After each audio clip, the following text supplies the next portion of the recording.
Olá, gente, tudo bom com vocês? Bom, como vocês sabem, eu me chamo Priscilene, estou aqui para mais uma aula de língua portuguesa e hoje o nosso gênero a ser estudado é o gênero textual mito. Então, acompanhe comigo as explicações sobre o gênero. Bom, e aí nós vamos às características, né? O mito é uma história verdadeira de caráter sagrado, com uma perspectiva religiosa que conta, né, o narrador alguma revelação primordial e apresenta modelos exemplares de conduta humana, dão sentido e valor à existência humana. Então, o mito mais comum, né, o mito mais conhecido por todos nós é o da existência. Então, sempre que eu falar em mito, eu não estou falando em lenda, entendam isso. Sempre que eu falar em mito, eu estou falando na questão de que eu tenho deuses, eu tenho semideuses para explicar alguns acontecimentos que a ciência não explica, certo? Quando eu falo em mito, eu não estou falando em folclore. Quando eu estou falando em mito, eu não falo a respeito da Yara, do Boto Cor-de-Rosa, do Saci Pererê, porque isso tudo são lendas. Quando eu falo em mito, eu estou falando em deuses, eu estou falando em semideuses. Então, é até porque o mito veio do grego mitos, que é uma narrativa fantástica que possui o objetivo de explicar a origem de tudo aquilo que existe e é considerado importante para um determinado povo. Então, vamos aqui. Sempre que falarmos em mito, nós estamos falando em algo que tem o objetivo de explicar o que a ciência não explica, que tem o objetivo de explicar algo que existe e é importante para o povo. Então, vamos citar o exemplo dos índios. Muitos índios que acreditam em o deus Sol, o deus da Lua. Então, os índios acreditam nos deuses, enquanto nós, que não somos efetivamente índios, que nós que somos cristãos, nós acreditamos em um Deus, certo? É o Deus da criação, o Deus que fez tudo, que criou o mundo em 7 dias. Então, nós estamos falando aqui em deuses, não é assim? Quando nós estamos estudando a Grécia, percebemos também que lá tem essa crença em acreditar em muitos deuses, não é? Então, quando eu estou falando em deuses, eu estou falando em mito também. Eu não estou falando em lenda, eu não estou mencionando aqui o folclore, porque o folclore é um conjunto, eu tenho ali um conjunto de lendas e as lendas não são os mitos, porque quando eu falo em lenda, eu estou falando em algo muito fantástico. E quando eu falo em mito, eu estou falando em algo mais verdadeiro.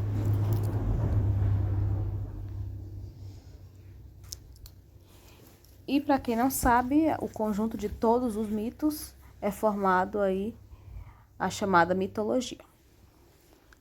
O pensamento místico consiste em uma forma pela qual um povo explica aspectos, essências da realidade em que vive, a origem do mundo, o funcionamento da natureza, a origem do povo. Falei agora há pouco tempo sobre a origem do mundo, não é? De acordo com o que nós acreditamos, né, com as nossas crenças, o mundo foi criado por Deus. De acordo com a ciência, o mundo não foi criado por Deus, e sim houve um fenômeno. Então, entendam aqui. E quando eu falo em origem do mundo, de acordo com as nossas crenças, eu estou falando em um mito, certo? A origem do povo, bem como seus valores básicos. O mito caracteriza-se pelo mundo que essas explicações são dadas, pelo modo em que as explicações são dadas, significando um discurso imaginário ou ficcional. Então, o meu discurso ele pode ser imaginário, porém, os acontecimentos, as minhas impressões, são ocorridas de acordo com a minha crença. O mito antigamente servia para explicar o mundo e os fenômenos naturais por meio do endeusamento. Então, aqui dos deuses.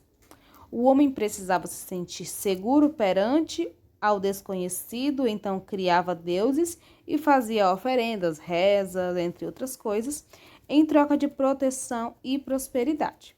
Então, até hoje, as pessoas ainda fazem as suas rezas, algumas pessoas fazem as suas oferendas, falam em deuses. Por quê? Porque as crenças continuam, não é? E continuando, o mito tem funções determinadas nas sociedades antigas e primitivas. Entendam, inicialmente, ele serve para acomodar e tranquilizar o homem num mundo perigoso e assustador, dando-lhe segurança. Então, antes, os mitos, eles serviam para isso, né? Para nos dar segurança, para tranquilizar as pessoas diante das situações em que elas não tinham controle, né? Que era tudo muito perigoso e assustador. O que acontece no mundo natural passa a depender, através de suas ações mágicas, dos atos humanos. Então, quando falamos em mito, nós estamos falando também nos atos humanos, determinando aí as suas ações mágicas. E aí você pode se perguntar assim, e qual é a função do mito? Qual é o objetivo do mito? Para que serve esse gênero textual?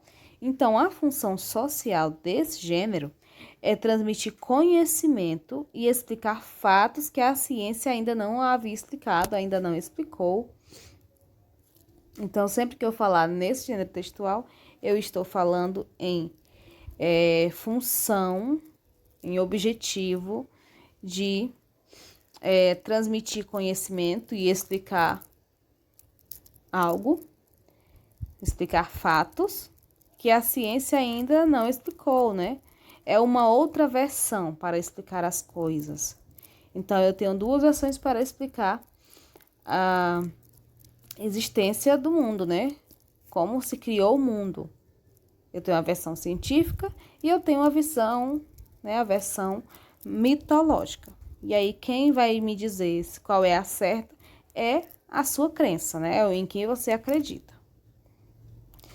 Ela tem caráter explicativo ou simbólico para serem aceitas como verdadeiras as histórias mitológicas. Então, sempre que falar em história mitológica, eu estou falando em um caráter explicativo, em um caráter simbólico.